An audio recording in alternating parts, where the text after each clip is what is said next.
બોલતા જાઓ.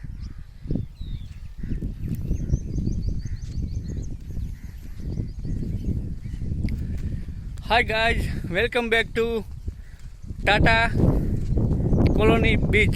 એટલે કે મીઠાપુરની અંદર ટાટા કોલોનીની પાછળ જબરજસ્ત બીચ છે, એકદમ ક્લીન ને નેચરલ. આ જો તમે જોઈ રહ્યા છો અત્યારે છોકરાઓ માટેનું ક્રીડાગાર એટલે કે ગાર્ડન બનાવેલું છે. તો અમે થોડી જ વારની અંદર હમણાં ટાટા બીચ ઉપર જઈ રહ્યા છીએ.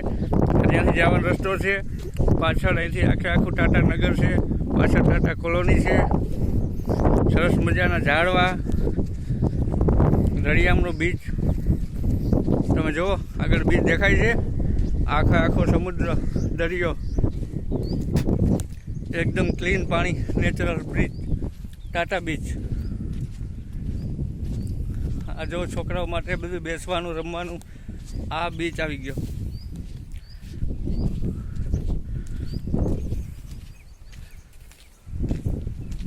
જો આ બીચ છે આખો.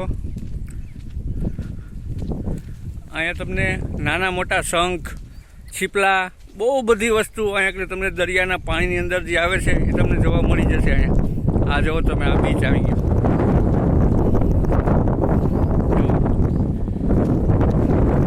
દરિયાનો બીચ છે. આ બીચમાં અત્યારે આવવા નથી દેતા કોઈને. અમે લોકો પરમિશન લઈને આવેલા છીએ. બાકી અહીંયા કાયદેસર 7 વાગ્યા પછીની જ એન્ટ્રી છે. અહીંયા સિક્યુરિટી ને આ બધું બહુ ટાઈટ હોય છે.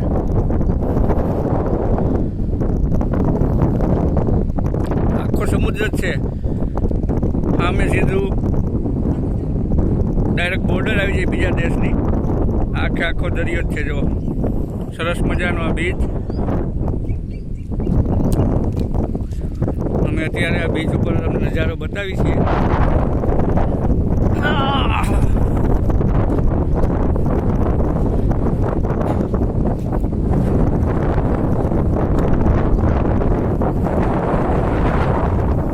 એકદમ બ્લુ ક્લીન પાણી, એકદમ ક્લીન પાણી છે આ બીચ ઉપર. ભગવાટા મારે છે દરિયો. આ બોટ ઉડકા પડેલા છે અહીંયા મચ્છીમારોને. આ પ્રોજેક્ટ ટાટાવાળાએ બનાવેલો છે, આ છોકરાઓ માટે, રમતો માટે છે. આખો દરિયો, આખો ક્લીન બીચ.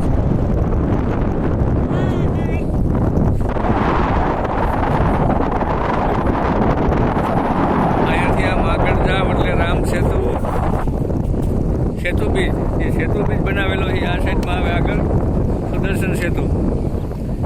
આ બાજુ જાઓ એટલે ઓખા બીચ આવી જાય. આ બધો આખો બીચ જ છે. ફરતે દરિયો, વચ્ચે મીઠાપુર, દ્વારકા અને ઓખા.